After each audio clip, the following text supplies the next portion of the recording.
नमस्कार, news affair 24 के national bulletin में मैं बादल सिंह आपका स्वागत करता हूं। बढ़ते हैं आज की बड़ी खबरों की और उससे पहले नजर डालते हैं हेडलाइंस पर। कुवैत में 6 मंजिला इमारत में लगी भीषण आग, अब तक 40 भारतीयों की हो चुकी है मौत। अब तक की सबसे भीषण आग बताई जा रही है।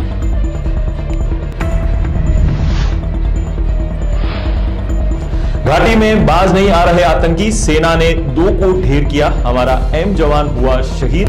जम्मू कश्मीर में एक के बाद एक आतंकी हमला।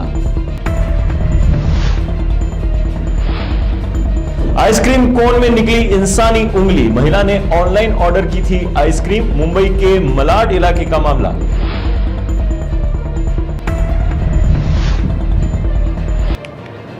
अब खबरें विस्तार से रुक करते हैं जम्मू कश्मीर की ओर। जम्मू कश्मीर में खटुआ में बस पर हुए आतंकी हमले के बाद आतंकवादी बाज नहीं आए। उन्होंने क्षेत्र में एक के बाद एक हमले किए। सेना ने भी उनका मुंह तोड़ जवाब दिया। सेना ने 2 आतंकियों को ढेर किया, वहीं हमारा एक जवान शहीद हो गया। जानकारी के अनुसार खटुआ जिले के हीरानगर सेक्टर के गांव सेदा सुखुल में एक व्यक्ति ने एक घर से पीने का पानी मांगा। उसे और उसके साथी को बाहर का संदिग्ध व्यक्ति मानकर लोगों ने सुरक्षा बलों को सूचित कर दिया। सुरक्षा बल भी तुरंत पहुंच गए। एक आतंकी ने घर में ही हथगोले से हमला कर दिया। वहां पहुंचे सुरक्षा बलों की ओर से की गई फायरिंग में एक आतंकी मारा गया।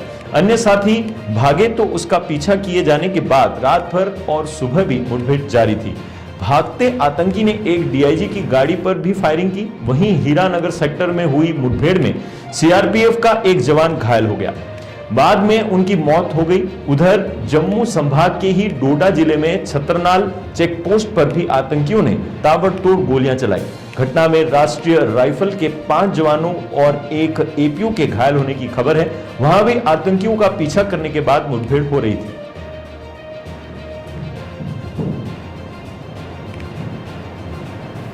अगली खबर कुवैत से भारतीयों के लिए दुखद खबर सामने आई है। यहां मंगाओ में 6 मंजिला इमारत में भीषण आग लग गई, जिसमें अब तक 49 लोगों की मौत होना सामने आया है, जिनमें से 40 से अधिक भारतीय, जबकि घायलों की संख्या 50 बताई जा रही है। इस कुवैत के इतिहास की सबसे भयावह बिल्डिंग फायर बताया जा रहा है। इस हादसे के बाद विदेश राज्य मंत्री कीर्तिवर्धन सिंह कुवैत के लिए रवाना हो गए थे।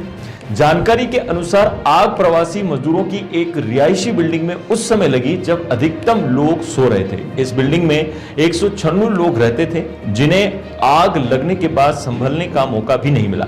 अधिकतर लोगों के दम घुटने से मौत हुई है। कुछ शव इस कदर जल गए हैं कि उनकी पहचान करना मुश्किल हो गया है। शवों का भारतीय वायुसेना के विमान से स्वदेश लाया जाएगा।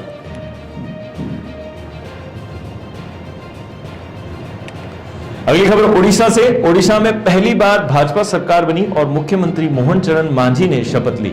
सरकार बनते ही अपनी पहली कैबिनेट बैठक में कई बड़े निर्णय लिए। इसमें पूरी स्थित श्री जगन्नाथ मंदिर के सभी 4 द्वारों को खोलने का निर्णय लिया और खोला भी गया।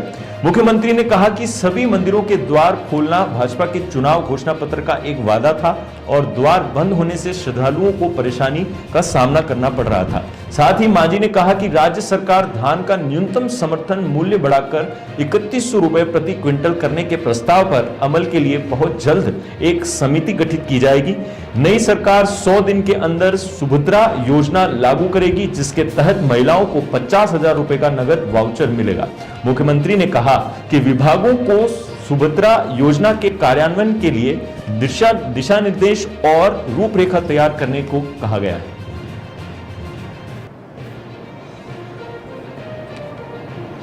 अगली खबर महाराष्ट्र से। महाराष्ट्र के नागपुर जिले में पिछले महीने एक हिट एंड रन मामले में 82 साल के बुजुर्ग की मौत हो गई थी। इस मामले में पुलिस ने एक मां अनुसंधान कर चौंकाने वाला खुलासा किया है। पुलिस की जांच में सामने आया कि हिट एंड रन की आड़ में बुजुर्ग की इरादतन हत्या की गई थी। बुजुर्ग की हत्या की साजिश उसकी बहू ने ही रची थी। ससुर के मर्डर की आरोपी बहू टाउन प्लानिंग डिपार्टमेंट में असिस्टेंट डायरेक्टर है।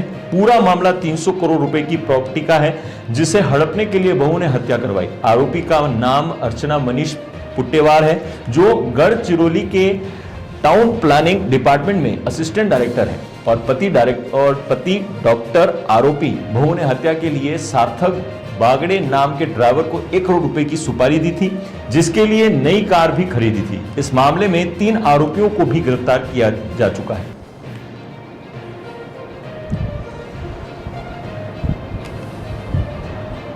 अगली खबर उड़ीसा से। उड़ीसा में भाजपा सरकार बनी और मोहन चरण मांझी ने एक दिन पहले ही मुख्यमंत्री की शपथ ली। शपथ लेते ही पुरी में श्री जगन्नाथ मंदिर के सभी चारों द्वारों को खोलने का ऐलान किया था और चारों गेट खोल दिए गए। अब श्रद्धालु सभी गेट से दर्शन कर सकेंगे। कोरोना महामारी के बाद सिर्फ एक गेट से ही दर्शन किया जा रहे थे।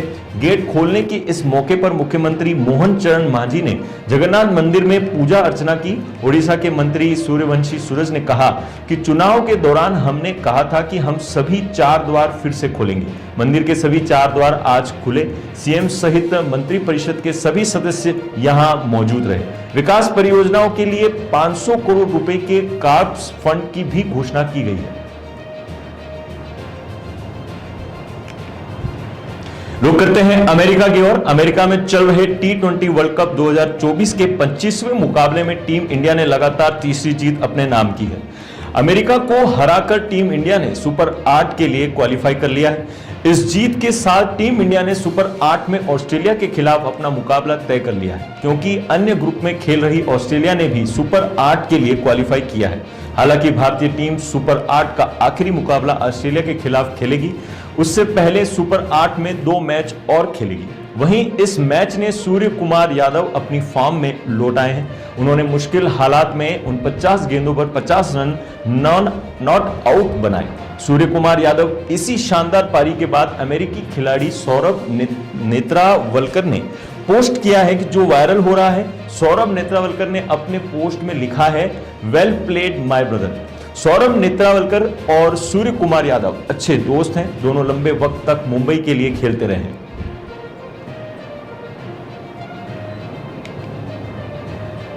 अफ्रीकी महाद्वीप के मध्य स्थित लोकतांत्रिक गणराज्य कांगो में बड़ा हादसा हो गया है। यहां नाव पलटने से 80 लोगों की मौत हो गई है। हादसा नाव कांगो की राजधानी किंशासा के पास एक नदी में हुआ।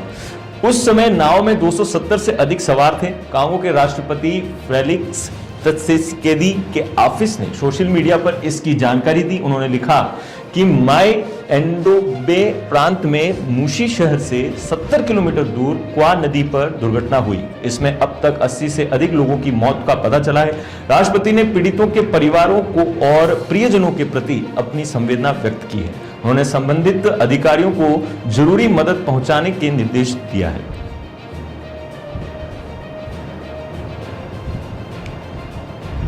रुक करते हैं महाराष्ट्र की ओर। डिजिटल इंडिया की शुरुआत के बाद लोगों को मोबाइल में कई सुविधाएं मिलने लगी हैं। इसमें सबसे ज्यादा उपयोग लोग ऑनलाइन शॉपिंग को लेकर कर रहे हैं।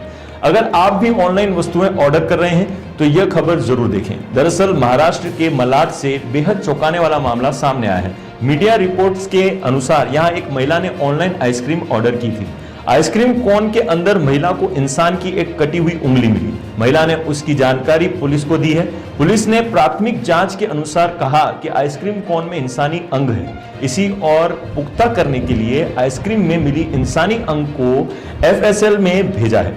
महिला ने आधी से ज्यादा आइसक्रीम खा ली थी, पर जैसे ही उसको लगा कि कुछ गड़बड़ है, आइसक्रीम में देखा तो एक इंसानी कटी हुई उंगली निकली।